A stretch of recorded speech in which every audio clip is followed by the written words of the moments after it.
আজকে এই ক্লাসে তোমাদের আমি শেখাবো ক্লাস 7-এর কোশ্চেন দেখি 1.2 এর 9 নম্বর অঙ্কটা। একদম সোজা এবং ইজি টেকনিকে। সোজাভাবে অঙ্ক শিখতে কে না চায়, যাতে তোমাদের অঙ্কটা বুঝতে একদম ইজি হয় সেভাবেই শেখাচ্ছি। চলো খাতায় আসি।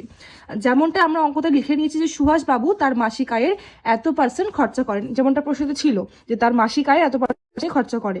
এবার বলছে যে তিনি যদি এত টাকা খরচা করে, মানে এই যে পার্সেন্টেজটা খরচা করছে সে বলছে সেটাই টাকাটা হচ্ছে এত টাকা, মানে যে পার্সেন্টেজটা উনি খরচা করছে সেটাকে তাই বলেছে যে কত টাকা খরচা করছে।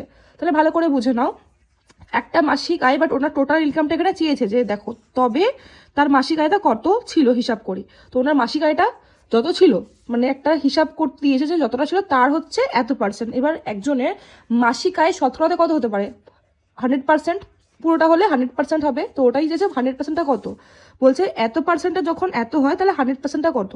তো সিম্পল আমরা কিভাবে লিখবো এখানে উত্তর লেখার সময় উত্তর বার করার সময় 66/2/3 এটা বলছে কত টাকা হয়, এটা সমান সমান কত বললো ওরা, যে 3250। এই যে এখানে এত টাকা বলছে, এত টাকা সমান সমান, মানে এত টাকা হচ্ছে পার্সেন্টেজ, টাকাটা হচ্ছে এত টাকা, তাহলে এত সমান সমান এত যেটা ওরা বলেছে, ইন্টু কত চেয়েছে ওরা, যে পুরো টাকাটা মানে 100%-এর মানটা, সেটা হচ্ছে সবসময় গুণে যায়, তো গুণ দিয়ে দিলাম।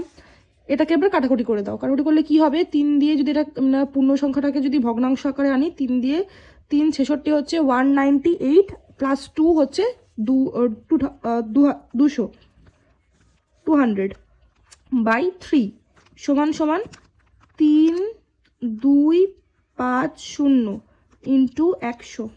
আচ্ছা, এই শূন্য কেটে দিলাম, 2 দিয়ে কাটলে এটা কত হবে, 2 দিয়ে 2 একে 2, 1 6 দুগুণি 12, 2 দুগুণি 4, 1 5 দুগুণি 10। আচ্ছা, এবার কোনাকুনি গুণ করে দাও, এখানে তো কিছু নেই, মানে একই আছে, 1 দিয়ে 1 গুণ করলে 1 হবে। তো আর এখানে কত হবে, 3 দিয়ে 3 একে 3, ও এই 5 দিয়ে গুণ করতে, সরি, 3 দিয়ে 3 5 15, 15 5 হাতে 1, 3 দিয়ে 3 দুগুণে 6, 6 একে 7, 3 6 18, 8 হাতে 1, 3 একে 3, 3 একে 4, মানে উত্তর আসছে হচ্ছে 4875, 4875 টাকা। বুঝতে পারলে কত ইজি? শুধুমাত্র ওরা যেটা বলেছে সেটাই লিখেছি, যে 66/2/3 সমান সমান এত টাকা, কিন্তু তাহলে 100-র মান কত, মানে 100 হচ্ছে পার্সেন্টেজ, তাহলে মোট টাকাটা বেরিয়ে যাচ্ছে আমাদের 4875 টাকা।